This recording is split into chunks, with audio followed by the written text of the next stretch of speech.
अरविंद केजरीवाल नई दिल्ली की सीट से चुनाव हार गए हैं और प्रवेश वर्मा पहुंचे हैं गृह मंत्री अमित शाह से मुलाकात करने के लिए। अमित शाह से मिलने के लिए प्रवेश वर्मा पहुंचे हुए हैं। यकीनन आज प्रवेश वर्मा का दिन है, आज बहुत बड़ी जीत लेकर, और यकीनन जब उनको टिकट नहीं दिया गया था थोड़ा सा एम्बैरेसमेंट भी उनके लिए पैदा हो गई थी लोकसभा चुनाव के दौरान, लेकिन उनके लिए शायद नियति ने ये बहुत बड़ी जीत अरविंद केजरीवाल के ऊपर लिखी हुई थी। और आज जरा सोचिए, प्रवेश वर्मा उनका पूरा का पूरा परिवार गाड़ी में बैठकर, अंकित गुप्ता हमारे संवाददाता जब बातचीत कर रहे थे बहुत ज्यादा तो उन्होंने कुछ नहीं कहा, लेकिन अमित शाह से मुलाकात करने के लिए प्रवेश वर्मा पहुंच चुके हैं। अमित शाह पर बहुत ज्यादा अरविंद केजरीवाल की ओर से निशाना साधा गया था। हार गए आपके ये दोनों बड़े चेहरे। बिजली की गड़गड़ाहट स्क्रीन पर आप देख रहे हैं। हालांकि दिल्ली में तो हल्की फुल्की ठंड है, लेकिन ये जो बिजली गिरी है अरविंद केजरीवाल और मनीष सिसोदिया के ऊपर, ये अपने आप में बताता है कि अरविंद केजरीवाल की राजनीति की क्या उल्टी गिनती शुरू हो गई है, जैसा कि राजनीतिक विश्लेषक स्टूडियो में बैठकर बता रहे हैं। इस वक्त नीरज पांडे हमारे संवाददाता जुड़ चुके हैं हमारे साथ।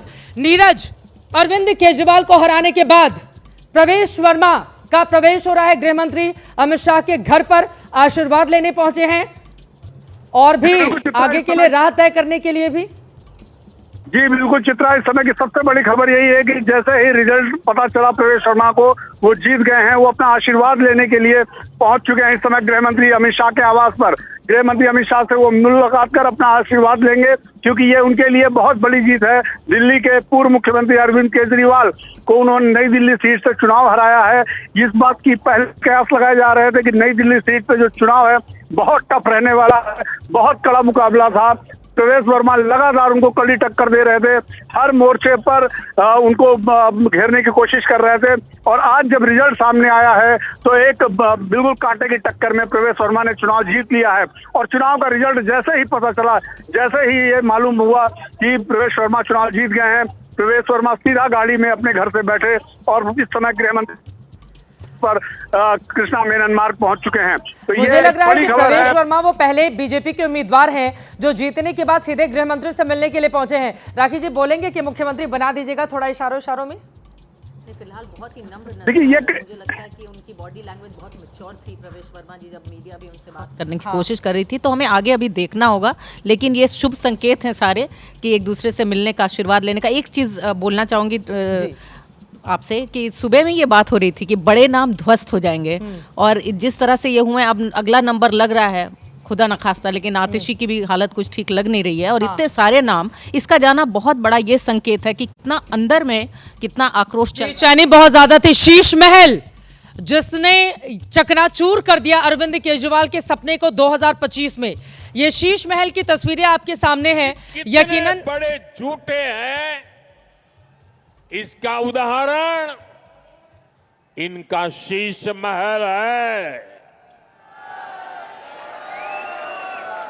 ये कितने बड़े झूठे हैं, इसका उदाहरण इनका शीश महल है।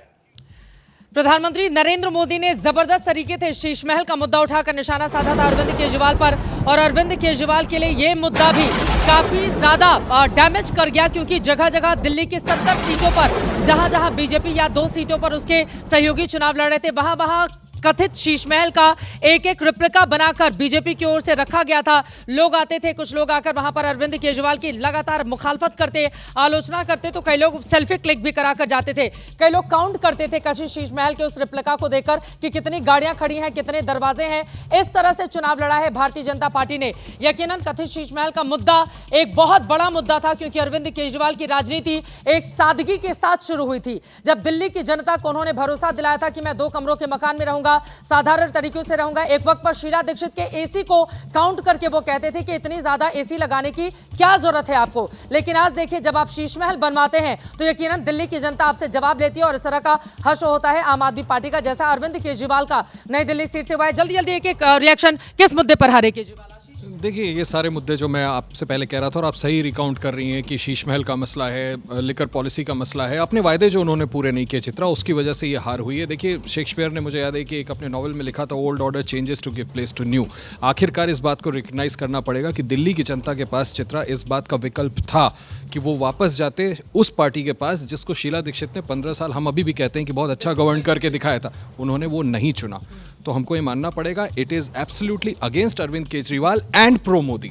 लेकिन अभी तो शीला दीक्षित नहीं थी ना, ये बात बिल्कुल सही है सर। हम लोग अलग अलग हिस्सों में गए, शीला दीक्षित के कार्यकाल को या उन्होंने जो कामकाज किया था आज भी दिल्ली की जनता उसको याद करती है। लेकिन यहाँ पर बीजेपी पर, नरेंद्र मोदी पर ज्यादा भरोसा दिखाया और नई दिल्ली सीट से केजरीवाल हारे। बड़ी वजह क्या? देखिए शीला दीक्षित ने काम अच्छा किया, उनके कार्यकाल में अच्छे काम हुए, लेकिन अगर उनको याद करती तो पिछले 6 इलेक्शन कांग्रेस जो उनके नाम से लड़े गए थे वो हारती नहीं। तो जो है कि वो ये एक तरह से मिथ है कि शीला दीक्षित के कारण जो है कि कांग्रेस बहुत आगे उभरी। कांग्रेस का संगठन नहीं है, लेकिन इसमें जो है केजरीवाल की हार जो है उसका मुख्य कारण यही है कि कांग्रेस ने इस बार इलेक्शन बहुत ज़ोर से लड़ा। कांग्रेस का और बीजेपी का एक कॉमन ऑब्जेक्टिव था कि आप मुक्त दिल्ली, और वो उन्होंने कायम किया। केजरीवाल जो है लोगों के सामने खड़े नहीं आ पाए और उनके ऊपर जो इल्ज़ाम लगे थे वो लोगों ने उन इल्ज़ामों को एक तरह से मान लिया और इनको हरा दिया, मनीष सिसोदिया को हरा दिया, जो है एक बहुत भारी धक्का है आम आदमी पार्टी के लिए। अब इसके सर्वाइवल का सवाल है। और अभी तो शराब घोटाले वाला मामला चल ही रहा है, अभी तो जमानत पर है बड़े। हाँ जी, और इंडिया ब्लॉक के लिए ये बहुत बड़ा वो है। इंडिया ब्लॉक अब 100% कोलैप्स करेगा, क्योंकि जो पार्टीज़ जो थी, जो छोटी पार्टीज़, रीजनल पार्टीज़, जैसे उमर अब्दुल्ला ने भी आज बोला, वो पहले भी जो है कांग्रेस को फंसाने के चक्कर में जब थे महाराष्ट्र इलेक्शन के दौरान कि दफ़ा 370 को लेकर, जो है कि जबकि कांग्रेस की कोई डिमांड नहीं थी, लेकिन एक तरह से नैरेटिव बना दिया था। तो रीजनल पार्टीज़ जो है, जो इंडिया ब्लॉक में है, वो जो है उसमें अब बहुत तगड़ा जंग छूटे, बड़ी जंग छिड़ जाएगी। हालांकि जंगपुरा की जंग मनीष सिसोदिया हार गए हैं और अरविंद केजरीवाल नई दिल्ली सीट से। लेकिन कांग्रेस क्यों पिछलग्गू बनी रहे आम आदमी पार्टी की? अब संदीप दीक्षित के अगर मनोभाव को नीरज हम समझे, उनकी मां के खिलाफ कितना दुष्प्रचार किया गया था। अरविंद केजरीवाल आएंगे तो जेल भेजेंगे, आएंगे तो ये करेंगे, आएंगे तो वो करेंगे, CWG में भ्रष्टाचार किया। ये संदीप दीक्षित ने अगर मजबूती से चुनाव लड़ा और वो अगर हारते हैं और यहाँ पर जीत जाते हैं, तो उन्होंने कम से कम जो पुराना बदला था वो भी तो लिया है ना। कांग्रेस की इतनी आलोचना क्यों होती है? बिल्कुल, देखिए चित्रा, इसको हम लोग इस तरह से समझ सकते हैं कि इस बार जो अरविंद केजरीवाल और आम आदमी पार्टी सिर्फ रिएक्शनरी फोर्स बनकर रह गई। वो जो बीजेपी कह रही थी चक्रव्यूह इस तरह का कसा बीजेपी ने कि वो सिर्फ रिएक्शन देती थी कि बीजेपी ने कहा है तो मैं ये कर रहा हूँ, उनका अपना कोई मुद्दा था ही नहीं।